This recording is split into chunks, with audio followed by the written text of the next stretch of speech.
ભુજ તાલુકાના 24 ગામોમાં આજે સવારે ગ્રામ પંચાયતોની ચૂંટણી માટે મતદાન પ્રક્રિયા હાથ ધરવામાં આવી હતી। ભુજ તાલુકાના 24 ગામોમાં 78 મતદાન મથકો પર ગઈકાલે જ ચૂંટણી માટેનું સાહિત્ય, સુરક્ષાકર્મીઓ, પોલિંગ સ્ટાફ અને મતપેટીઓ પહોંચી હતી। આજે સવારે 7 કલાકેથી જ મતદાન મથકો પર ધીમે ધીમે મતદારોનો પ્રવાસ શરૂ થયો હતો। ભુજ તાલુકામાં એશિયાના સૌથી સમૃદ્ધ એવા માધાપર નવાસ ગ્રામ પંચાયતની ચૂંટણી પર જિલ્લાભરની મીટ મંડાઈ છે। માધાપર નવાસમાં ત્રિપાંખીયો જંગ જોવા મળી રહ્યો છે। વહેલી સવારથી જ ગામમાં મતદાન મથકો પર મતદારો પોતાના સુકાની અને વોર્ડ સભ્યની વરણી કરવા મતદાન માટે પહોંચ્યા હતા। મહિલા અને વડીલ મતદારોમાં ખાસો ઉત્સાહ જોવા મળ્યો હતો। ગ્રામ પંચાયતની ચૂંટણીમાં પણ વિધાનસભાની ચૂંટણી જેવો માહોલ રહ્યો હતો। ત્રણેય પેનલના ઉમેદવારોને સમર્થકો મતદારોને મતદાન મથકો પર લઈ જવા દોડતા થયા હતા। દૂર દૂરના સોસાયટી વિસ્તારોમાંથી મતદારોને મતદાન મથક પર લઈ જવા અને મૂકવા વાહનોની વ્યવસ્થા ગોઠવાઈ હતી।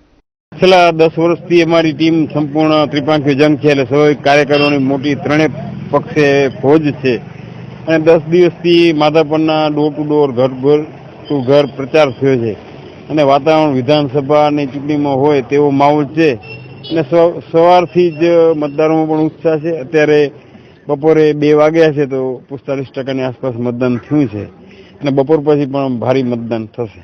સાહેબ, આ વખતે અમારો ઐતિહાસિક બનાવ છે કે 15,500 મત હતા, એમાંથી ઓછામાં ઓછી અમારી પાસે માત્ર 500-700 સ્લીપો વધી છે। એમ જે બહાર લોકો નીકળી ગયા હોય, ભાડુઆત હોય, અમે 15,000 સ્લીપો બાટી છે।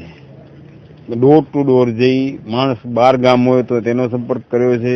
ભુજ સ્થળાંતર થયા હોય, એકના બીજા વિસ્તારમાં સ્થળાંતર થઈને, એટલે અમારા કાર્યકરોએ ભરપૂર મહેનત કરી। લોકોને કહી છે કે મોટી ચૂંટણી હોય છે, લોકસભા વિધાનસભા માહોલ હોય છે, પણ એ પણ લોકશાહીનો પર્વ છે।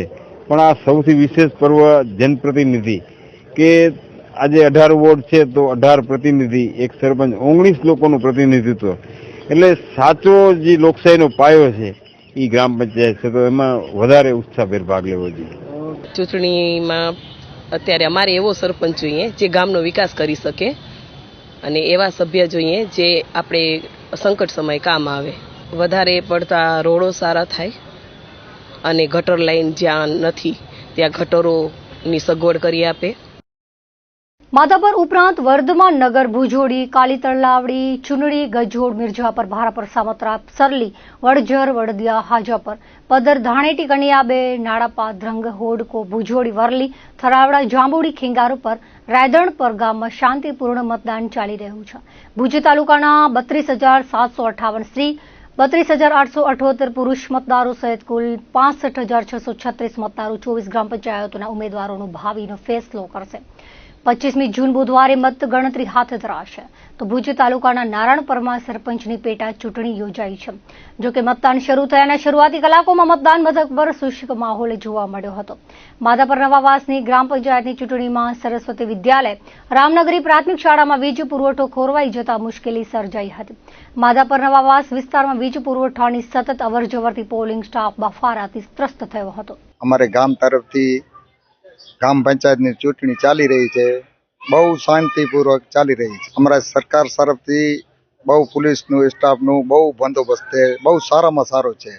અમારી ચૂંટણી જે છે ભાઈચારાથી બહુ સારી ચાલી રહી છે। અમારું ગામ છે ટાણેટી, અમારા સરપંચ પદના ઉમેદવાર છે રાધાબેન માવજી માતા।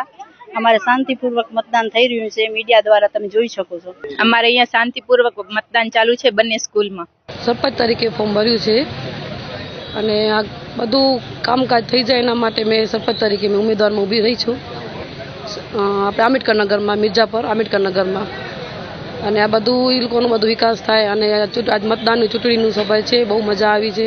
આટલા બધા છીએ અમે મતદાન તરીકે ઉમેદવાર, એટલે તમે બધો એ લોકોનો સપોર્ટ, અમારું એ લોકોનો સપોર્ટ છે, અમે ઊભા છીએ। એટલે લોકોમાં એ કહે કે બેન તમે ઊભા રહ્યો, તમે ઊભા રહેશો તો બધાનું કામ સારું થશે અને તમે કરી શકશો એવા માણસો છો, એટલે બધા કહે છે કે તમે બહુ આગળ વધી શકશો। એ લોકોની જ અમને સભા છે એટલે જ હું ઊભી છું। સરપંચના ઉમેદવાર તરીકે આ વખતે ઊભો છું પહેલી વાર, એટલે ચૂંટણીનો માહોલ તમે જોવો છો અને હું પણ જોઉં છું। આ એક સારું પર્વ છે અને આપોઆપ પ્રજા બહાર નીકળી અને મતદાન કરે છે, એ આપણા માટે બહુ સારું છે।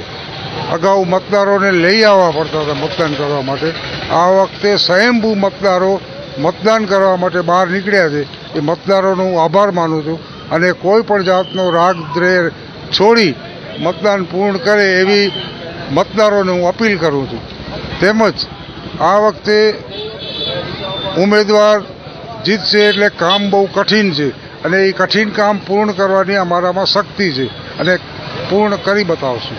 આજે મિર્જાપર ગ્રામ પંચાયત 2025ની ચૂંટણીની અંદર વરસાદી માહોલ વચ્ચે ગામ લોકો ઉત્સાહભેર મતદાન કરી રહ્યા છે અને ગામ લોકોને હું અપીલ કરીશ કે શાંતિપૂર્ણ મતદાન કરજો, કોઈ વાદ વિવાદમાં ન પડતા, અને એક પેનલ હારે ને એક જીતે એ તો એક નિત્યક્રમ છે, પણ આજે બહુ સારા માહોલની વચ્ચે મતદાન થઈ રહ્યું છે.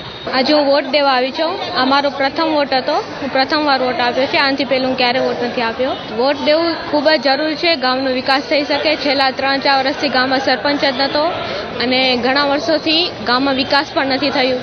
પાણી પીવાનું પણ સારું નથી મળ્યું, રોડ પણ નથી સારા થયા, લાઇટો પણ નથી.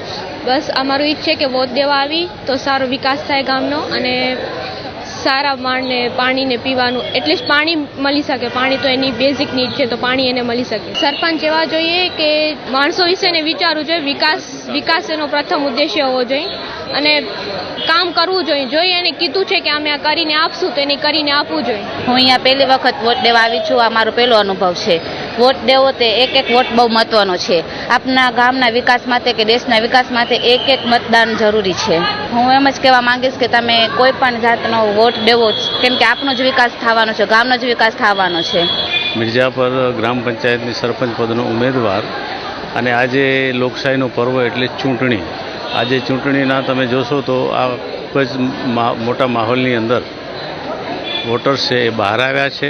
દરેક લોકોને મારી વિનંતી છે કે તમે લોકો પોતાના વોટર્સનો, પોતાના મતાધિકારનો ઉપયોગ કરો અને સરસ મજાના કોઈ એજ્યુકેટેડ વ્યક્તિને ચૂંટો એવી મારી અભ્યર્થના છે. સવારના જન્મ વરસાદ પડતો હતો તો ઘણા લોકો જે કામે જતા હોય એ લોકો પણ આવવામાં વિલંબ કર્યો અને સીધા કામે નીકળી ગયા. તો એક સ્વાભાવિક છે કે વરસાદના કારણે થોડું મતદાન મોડું પણ ચાલુ થયું અને 100% એવું લાગે છે કે મતદાનમાં 100% એની અસર આવશે. ગ્રામ પંચાયતની ચૂંટણી હોય તો જે સ્થાનિક લેવલે હોય, સ્થાનિક ઉમેદવારો લડતા હોય તો સ્વાભાવિક છે કે જે વિધાનસભા કે લોકસભામાં જેવો માહોલ હોય એનાથી વધારે માહોલ, કારણ કે એક પેનલમાં 12 વોટ જોઈએ તો એવી 2 પેનલ છે, ત્રીજી પણ પેનલ છે.